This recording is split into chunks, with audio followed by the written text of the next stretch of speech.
Hello everyone, मैं आप सभी का आर्यन वर्मा लेकर आया हूं एक बहुत ही महत्वपूर्ण वीडियो जो आप सभी के एग्जामिनेशन के लिए काफ़ी इम्पॉर्टेंट है।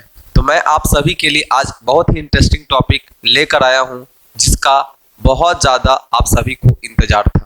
तो चलिए शुरू करते हैं और देखते हैं आज की क्या बातचीत होती है और किस लेवल पे बातचीत होती है। आइए, आज की हमारी जो टॉपिक है उसका जिक्र है बहुत ही इम्पॉर्टेंट और जिसे हमने कहा वॉइसेस।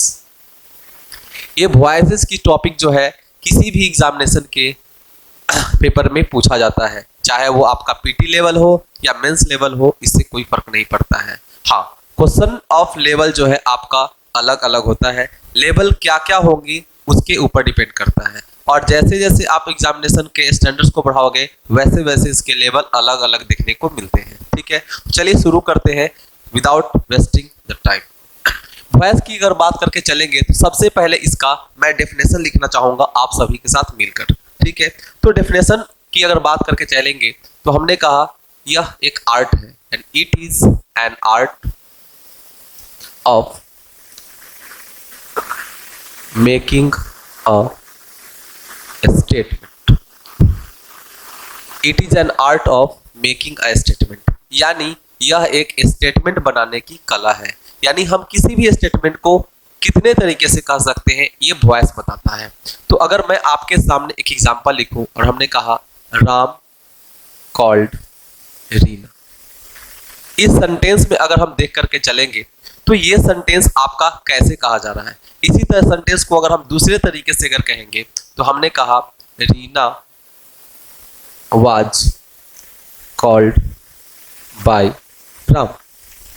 सेम सेंटेंस को हमने कहा, लेकिन फर्क यह है कि कहने का अंदाज जो है वो बदल गया। वो कहते हैं ना कि हर किसी का अंदाज अपना अपना होता है, तो अंदाज अपना अपना के लिए हम लोग यहाँ पर बातचीत करके चलेंगे। ठीक है, दोनों सेंटेंस में अगर हम देखेंगे तो दोनों में रीना को बुलाने वाला कौन है, तो राम ही है। ये यहाँ पर राम और ये यहाँ पर राम। तो इस सेंटेंस को हम लोग दो प्रकार से कह सकते हैं। तो इसका मतलब ये समझ आया कि वॉइस को हम लोग दो प्रकार से मेंशन करते हैं, राइट। एक जिसे हम कहते हैं एक्टिव सेंटेंस और दूसरा जिसे हम कहते हैं पैसिव सेंटेंस, राइट। अब ये एक्टिव और पैसिव क्या होता है इसके बारे में सीख के चलते हैं। एक्टिव का मतलब होता है ऐसा सेंटेंस जिसमें जो डूअर है वो आपका इनिशियल पॉइंट पे दिखाई दे, मतलब जो काम का करने वाला है ना वो आपका इनिशियल रहेगा। यानी इस सेंटेंस में अगर देखें तो राम जो है वो आपका डूअर जो कि सब्जेक्ट है और वो इस शुरुआत में है, लेकिन इस सेंटेंस में अगर देखा जाए तो राम जो है आपका ऑब्जेक्ट है और वो आखिर में है।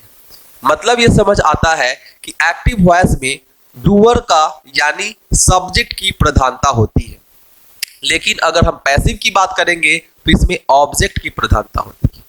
किसी भी सेंटेंस में अगर काम का करने वाला ऑब्जेक्ट है तो उसे पैसिव कहेंगे, और जिस सेंटेंस में काम का करने वाला अगर आपका डूअर यानी लिविंग है तो उसके लिए इस्तेमाल करेंगे हम एक्टिव वॉइस। ठीक है, अगर हम इसका छोटा सा डेफिनेशन तैयार करके चलेंगे तो यहाँ पर जानना दिलचस्प होगा। आइए एक्टिव का डेफिनेशन तैयार करते हैं। हमने कहा doer is more important than the work. Doer is more important than the work, मतलब एक्टिव सेंटेंस में जो डूअर होता है वो ज्यादा इंपॉर्टेंट होता है, राइट। अगर हम लोग पैसिव का डेफिनेशन लिख करके चलेंगे तो पैसिव का डेफिनेशन क्या होगा सरकार, देखिए जरा। पैसिव का मतलब होता है work is more important than doer. यानी पैसिव सेंटेंस में जो डूअर है उसकी जो है वो प्रधानता कम होती है, वर्क ज्यादा इंपॉर्टेंट होता है। यानी अगर कोई भी सेंटेंस अगर आपका एक्टिव होगा तो उस एक्टिव सेंटेंस में जो डूअर है वो आपका शुरुआत में दिखाई देगा, और जो पैसिव सेंटेंस होगा उसमें डूअर जो है आपका आखिर में दिखाई देगा। ठीक है, तो अगर हम यहाँ पर बात करके चलेंगे डूअर के लिए तो डूअर आपका इनिशियल में और इसमें आपका लास्ट में दिखाई देगा। साथ ही साथ पैसिव सेंटेंस में एक और चीज होती है जिसे हम कहते हैं be plus verb third form, यानी बी प्लस V3 का अगर इस्तेमाल कर लेते हैं तो ये सेंटेंस आपका पैसिव कहलाता है। राइट। तो हम लोगों को पहले ये पहचानना होगा कि कब कौन सा सेंटेंस एक्टिव होता है और कब कौन सा सेंटेंस पैसिव होता है। तो मैं उसके लिए आप सभी के साथ मिल करके कुछ सेंटेंस लिखना चाहूंगा और उसको बताना होगा कि वो एक्टिव है या पैसिव है। ये सबसे पहले हमारे एग्जामिनेशन का सवाल होता है, क्योंकि आपके एग्जामिनेशन में एक्टिव और पैसिव दोनों ही चेंज करने को दिया जाता है। तो ये पहचानना बेहद ही जरूरी है। आइए देखते हैं आगे सेंटेंसेस क्या क्या है। आइए मैं कुछ सवाल लिख रहा हूं, बड़े ध्यान से देखेंगे चीजों को और फिर समझना सीखेंगे कौन एक्टिव है कौन पैसिव। पहला सेंटेंस, राम कॉल्ड मी। दूसरा sentence, you know her.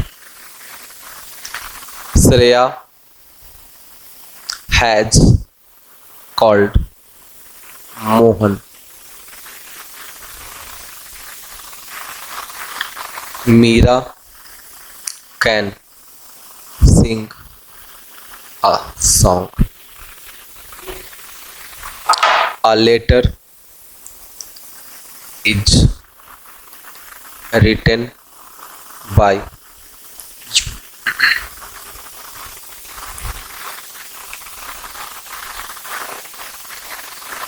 I have known her. Reena married Sahib.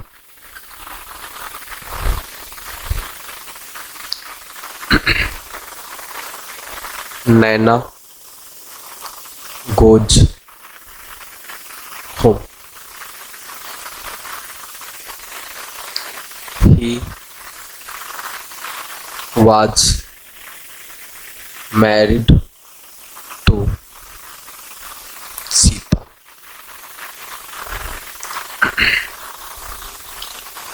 Radha loves Mohan.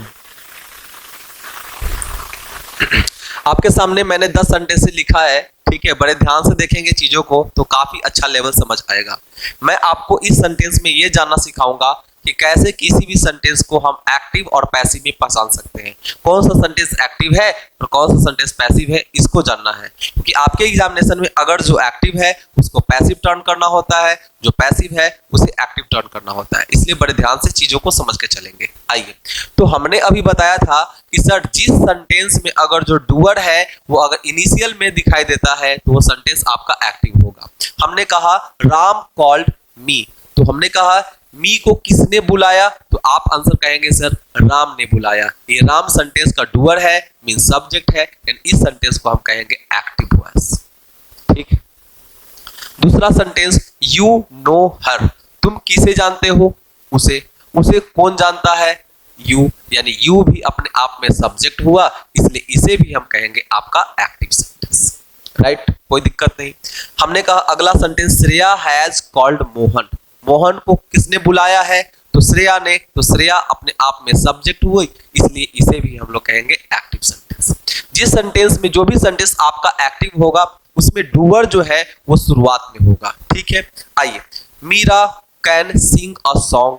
कौन गीत गा सकती है, तो मीरा। ये भी सेंटेंस का डूअर, इसलिए इसे भी हम लोग कहेंगे एक्टिव सेंटेंस, राइट। अगला सेंटेंस देखते हैं, लिखा है a letter is written by you.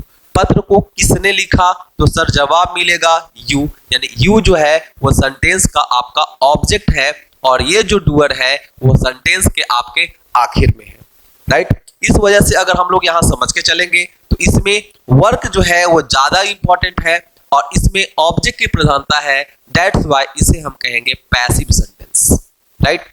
अगला सवाल देखते हैं, आई हैव नो। ये नो नहीं बल्कि नोन होगा। आई हैव नोन हर, यानी उसे किसने जाना है, तो आई, और आई सेंटेंस का सब्जेक्ट है, इसलिए इस सेंटेंस को हम कहेंगे एक्टिव, राइट। कोई दिक्कत नहीं। अगला, रीना मैरिड साहिद। तो यहां पर अगर देखेंगे तो रीना ने किससे शादी किया, साहिद से। इस वजह से ये भी सेंटेंस आपका एक्टिव हुआ क्योंकि रीना यानी डूअर सेंटेंस के स्टार्टिंग में, तो ये आपके एक्टिव हो गए। आइए कुछ और सेंटेंसेस है उसको भी देखते हैं। नैना गोज हो।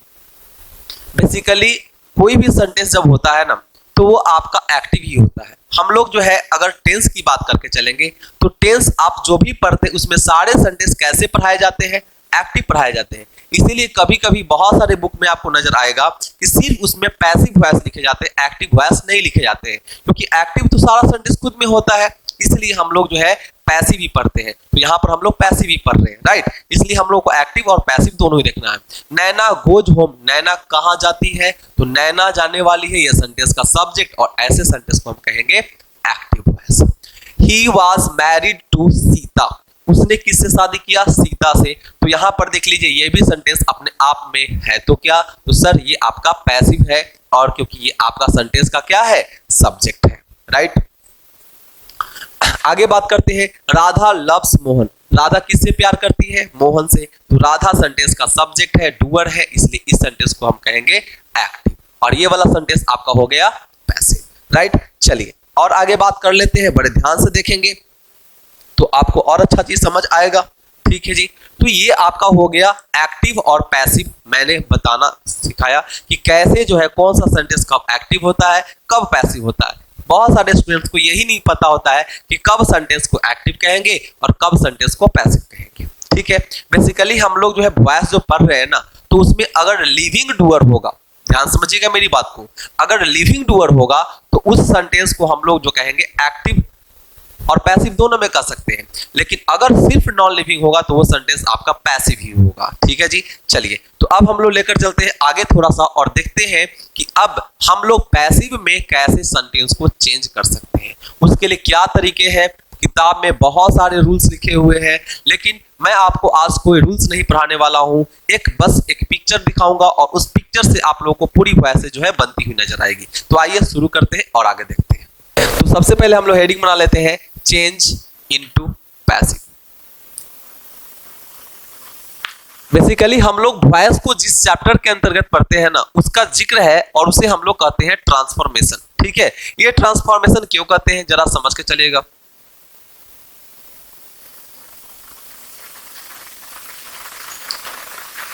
ट्रांसफॉर्मेशन का मतलब क्या होता है समझ के चलेंगे। ट्रांस का मतलब होता है चेंज और फॉर्म का मतलब होता है स्ट्रक्चर, और TION लगने से बनता है आपका नाउन। यानी ट्रांसफॉर्मेशन का मतलब होता है कि change in structure but meaning does not change. Change in structure but meaning does not change, यानी किसी भी सेंटेंस का जो है ना, वो आपका मीनिंग जो है वही रहना चाहिए, स्ट्रक्चर में परिवर्तन हो सकता है, राइट। तो ऐसे सेंटेंस को हम लोग ट्रांसफॉर्मेशन करते हैं। तो हम इस सेंटेंस को चेंज करने के लिए कैसे समझेंगे, कैसे चीजों को बदलना है। तो आइए हम सबसे पहले आप सभी के सामने एक पिक्चर बनाते हैं, वो पिक्चर आपको पूरा वॉइस जो है वो क्लियर करा देगा, ठीक है। तो क्या क्या उसमें है ध्यान दीजिएगा, बस कुछ नहीं है, थोड़ी सी चीजें हैं, चेंज इनटू पैसिव। अब ठीक, तो इसमें अगर हम बात करके चलेंगे तो कोई भी सेंटेंस होता है उसका पैसिव कैसे बनाएंगे, इसके लिए हम जरा आपको बता रहे हैं, बड़े ध्यान से चीजों को समझेंगे। देखिए कोई भी सेंटेंस अगर होगा तो उसमें आपका सब्जेक्ट होगा और क्या होगा सर, ऑब्जेक्ट होगा। सबसे पहली बात क्या क्या होनी चाहिए, सब्जेक्ट होनी चाहिए और ऑब्जेक्ट होनी चाहिए। तो सबसे फर्स्ट ऑफ ऑल हम लोग क्या करेंगे, जो भी ऑब्जेक्ट होगा ना उसको हम लोग सब्जेक्ट बनाते हैं, राइट। और सेम इसी तरह से सब्जेक्ट को क्या बनाते हैं, ऑब्जेक्ट बनाते हैं। तो सब्जेक्ट को ऑब्जेक्ट और ऑब्जेक्ट को सब्जेक्ट कैसे बनाएंगे, बड़े ध्यान से देखिएगा, इसके लिए हम लोग सीखेंगे। तो ये हो गया आपका सब्जेक्ट, ये हो गया ऑब्जेक्ट, और फिर ये हो गया आपका सब्जेक्ट। मतलब कि अगर आपको आई लिखा हुआ है, मिला है, तो आई का हम लोग बनाकर चलेंगे तो लिखेंगे मी, और मी का फिर क्या हो जाएगा, तो ये आई हो जाएगा, कोई दिक्कत नहीं। उसी तरह से हम यहाँ अगर बात करके चलेंगे तो हमने लिखा वी, वी का हो जाएगा आपका अस, और यहां पर लिखेंगे हम लोग वी। उसी तरह से हम लोग बहुत सारे लिखेंगे, जैसे हमने कहा यू, ही, सी, इट और दे, राइट। तो ये जितने सारे लिखे गए अगर सभी का हम लोग देख करके चलेंगे तो यू का आपका यू हो जाएगा, ही का हिम लिखेंगे, सी का हर लिखेंगे, इट का इट लिखेंगे और दे का देम लिखेंगे, राइट। अगर फिर इसका अगर चेंज करेंगे हम लोग सब्जेक्ट में तो यू, ही, सी, इट और क्या लिखेंगे, दे लिखेंगे। ये हो गई हमारी पहली बात। यानी सबसे पहले हम लोग क्या करेंगे कि जो भी आपका ऑब्जेक्ट है इस ऑब्जेक्ट को हम लोग सब्जेक्ट में टर्न करेंगे। उसके बाद हम लोगों को करना क्या होगा, बी का फॉर्म लिखना होगा। अब ये सर बी फॉर्म क्या होता है, तो आइए समझ लेते हैं बी का फॉर्म। तो मैं यहां लिख रहा हूं बी का फॉर्म, बड़े ध्यान से समझिएगा। बी के फॉर्म की बात करेंगे तो ये फर्स्ट फॉर्म ऑफ वर्ब में आपका आर, एम और बी आता है, ठीक है जी। V2 की बात करके चलते हैं तो आपका वाज और वर आएगा। V3 की बात करते हैं तो इसमें आपका बीन, V4 में आपका बीइंग और V5 में आपका इज होगा या फिर आपका वाज, राइट। ये होता है, लेकिन अभी मैं वाज को इसलिए हटा रहा हूं ताकि कंफ्यूजन ना हो, क्योंकि वाज पास्ट में चल जाता है, ठीक है जी। तो ये काम करना है। और ये जो आपका बी का फॉर्म है ना, ये फॉलो होता है और ये मेन वर्ब के अकॉर्डिंग फॉलो होता है। यानी अगर जो मेन वर्ब का फॉर्म रहता है वही फॉर्म आपका बी का होगा, ये बात का ध्यान रखना है। और जब आप ऐसा कर देंगे तो बी वर्ब के बाद हम लोग जो है कोई सा भी मेन वर्ब होगा उसका थर्ड फॉर्म हम लोग मेंशन करेंगे, ठीक है। सबसे पहले हम लोगों ने ऑब्जेक्ट को सब्जेक्ट बनाया, उसके अकॉर्डिंग बी का फॉर्म लिखा, लेकिन बी का फॉर्म जो है हम लोग मेन वर्ब के अकॉर्डिंग डिसाइड करते हैं। मेन वर्ब जो होगा उसका हम लोग थर्ड फॉर्म लिखेंगे, फिर उसके बाद एक प्रीपोजिशन जिसे हम लोग एजेंट बोलते हैं, एजेंट के लिए बाई लिखते हैं, और फिर ये जो सब्जेक्ट है इसे हम लोग ऑब्जेक्ट में लिखेंगे। बस इतना सा ही काम करना है। ये जो आप ऑब्जेक्ट देख पा रहे हैं, ठीक है, उसके पहले ये जो बाई है, तो ये जो बाई है ना, ये आपका चेंज होता है, यानी ये प्रीपोजिशन बदलते हुए रहता है। कभी कभी हम लोग टू लिखते हैं, कभी विथ लगता है, कभी आपका एट लगता है, ठीक है जी, कभी इनटू लगता है। इस तरह से ढेर सारे प्रीपोजिशन जो है आप लोगों के सामने नजर आएंगे, तो हम ये सीखेंगे बाद में। अभी फिलहाल ये देखना बहुत जरूरी है कि वॉइसेस का ये रूल काम करता है या नहीं। दूसरी चीज और बात कर लेते हैं। सबसे पहले हम लोग टेंस पैटर्न पर जाएंगे, ठीक है जी। तो अगर हम लोग टेंस पैटर्न पे जाएंगे तो आप सभी को पता होगा टेंसेस के अकॉर्डिंग, ठीक है, कि टेंस में हम अगर देखें तो टेंस जो है आपका 4 प्रकार का होता है, लेकिन टाइम जो है वो 3 टाइप का होता है। कौन कौन सर? एक जिसे हम कहते हैं प्रेजेंट, दूसरे को कहेंगे पास्ट और तीसरे को कहेंगे फ्यूचर। ये आपका टाइम है, राइट। और आप सभी को पता है कि सभी में 4 पैटर्न होते हैं, तो हमने लिखा ए, बी, सी और डी, ठीक है जी। इसे लिखा हमने ए, बी, सी और डी, और यहां हमने लिखा 1, 2, 3 एंड 4, राइट। तो अगर यहां देख करके चलेंगे तो जितने सारे 12 टेंसेज हो गए उन सभी में सभी का पैसिव नहीं बनता है, ये बड़े ध्यान से देखिएगा। आखिरी का जितना सारा आपका 4 है, यानी आपका परफेक्ट कंटिन्यूअस टेंस, इन सभी का पैसिव सर नहीं बनता है, यानी इन सभी का पैसिव नहीं बनेगा। दूसरा चीज जो आपका फ्यूचर का कंटिन्यूअस होता है ना, इसका भी पैसिव नहीं बनता है।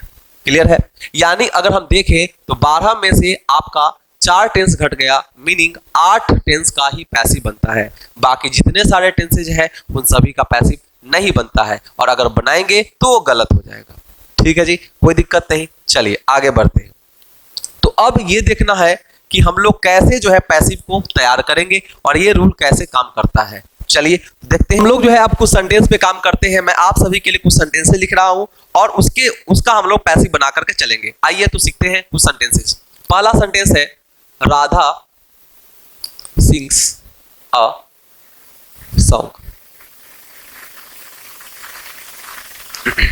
Mohan played football, she helps the needy, Shreya married Shahid,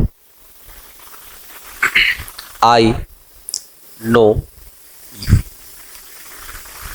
आपके सामने मैंने कुछ सेंटेंस लिखा है, ये सारे सेंटेंस का हम लोग पैसिव बनाएंगे इस वाले मेथड से। तो आइए शुरू करते हैं पैसिव बनाना। देखिए जरा ध्यान से देखते हैं।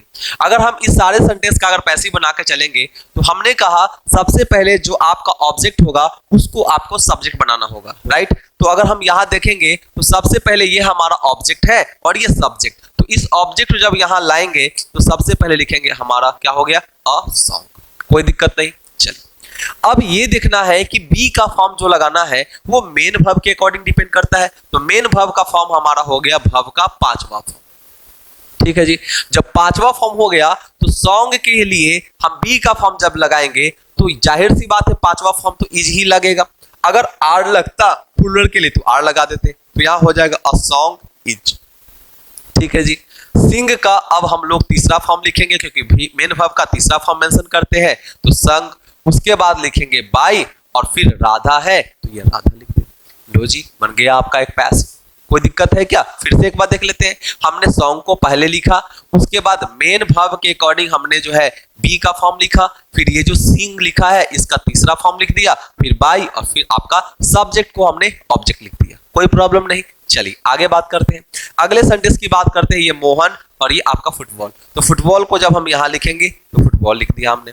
उसके बाद ये V2 है, तो V2 होने का मतलब है कि बी का फॉर्म हम वाज और वर लिखेंगे, तो नेम ऑफ अ गेम को सिंगुलर कहा जाता है, इसीलिए फुटबॉल के अकॉर्डिंग हम लिखेंगे वाज प्लेड, राइट। उसके बाद बाय और फिर लिखेंगे मोहन। कोई प्रॉब्लम नहीं। चलिए आगे बात कर लेते हैं, बड़े ध्यान से देखिएगा, बहुत ही इंपॉर्टेंट है और बहुत ही आसान है। सी हेल्प्स द नीडी, तो नीडी को हम लोग जरूरतमंद को पहले लिखेंगे, तो द नीडी। हेल्प्स लिखा हुआ है, ये पांचवा फॉर्म है, तो नीडी के अकॉर्डिंग हम लिखेंगे क्या? तो नीडी के अकॉर्डिंग हम लिखेंगे इज, सॉरी हेल्प्स के अकॉर्डिंग लिखेंगे इज, बी का फॉर्म। उसके बाद हम लोगों ने क्या किया? हेल्प का फॉर्म हम चेंज कर दिया और हमने क्या लिख दिया? हेल्प, यानी the needy is help by, और सी का आपका ऑब्जेक्टिव केस होता है हर, अभी अभी बताया गया था, तो हम लोगों ने हर लिख दिया। कोई दिक्कत नहीं।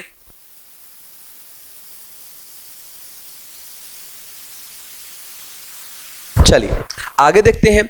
श्रेया मैरिड शाहिद, ठीक है जी। अब अगर बात करेंगे तो हमने लिखा यहां पर शाहिद और यहां पर लिखा हुआ है मैरिड, तो यहां पर हम लोग लिखेंगे इसके अकॉर्डिंग वाज और फिर लिखेंगे मैरिड। कोई दिक्कत नहीं। अब एक बात सीख लेते हैं जो बहुत इंपॉर्टेंट है। देखिए भाई, मैरी जो है, मैरी का हम अगर लिखते हैं तो ये मैरिड हुआ। इंग्लिश में यानी वॉइस के अकॉर्डिंग जो है शादियां दो तरह से होती हैं, एक हम एक्टिव वॉइस में बात करते हैं और दूसरा पैसिव वॉइस में बात करते हैं। एक्टिव वॉइस अगर होगा ना तो एक्टिव वॉइस में हम लोग कोई प्रीपोजिशन नहीं लगाते हैं, ना ही टू लगाते हैं और ना ही विथ लगाते हैं। लेकिन जब हम पैसिव वॉइस में अगर मैरिड को लेकर चलेंगे तो इसके साथ सिर्फ और सिर्फ आपका टू आता है, इसके अलावा कुछ नहीं आता है। तो हम लोग मैरिड के साथ टू लिखेंगे और फिर श्रेया तो श्रेया लिख दी। कोई प्रॉब्लम नहीं। चलिए आगे बात करते हैं। आई नो यू, तो यू आर नोन। अब देखिए, नोन की बात अगर करके चलेंगे तो जब कभी भी अगर सेंटेंस में नो या फिर ओबिलाइज्ड वर्ड आता है, ठीक है, तो नोन या इस ओबिलाइज्ड के साथ हम प्रीपोजिशन टू लगाने का काम करते हैं, राइट। तो यहाँ हम नोन के साथ बाई अगर लगाएंगे तो ये गलत हो जाएगा, इसके जगह पर हम टू लगाएंगे और उसके बाद आई के जगह के लिए हम लोग बी लिखेंगे, तो ये बन गया आपका पैसिव। तो आज की वीडियो में हम रखते हैं यही तक, मिलते हैं नेक्स्ट वीडियो में, तब तक के लिए good night, take care, bye bye.